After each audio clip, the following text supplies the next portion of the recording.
घरवा से बहरी न जात बनी जी, उठावा के ललिया चबात बनी जी। ए जी हटी ना, घरवा से बहरी न जात बनी जी, खाली उठा ललिया चबात बनी जी।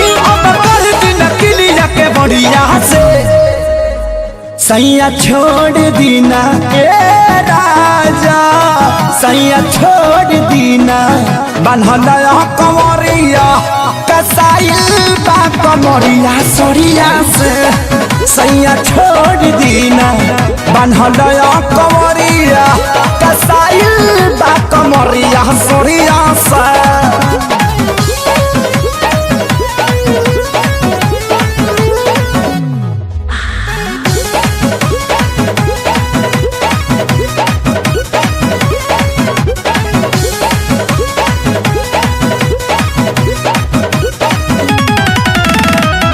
लागता दरदिया पोरे पोरे देहब का ए राजा, खाए वाला थरिया के फोर देहब का।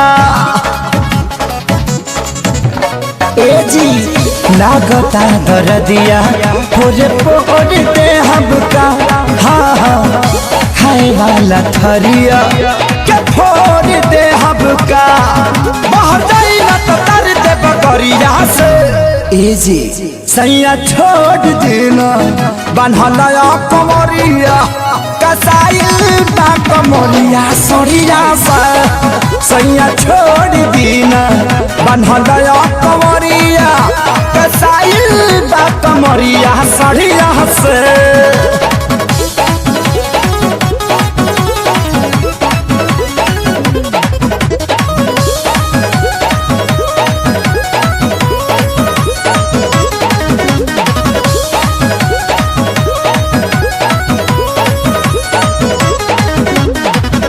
सैया खेसारी बड़ा पानी बेदर्दी जी। ए जी छोड़ब करौरा छपवाइए कहर दीजी।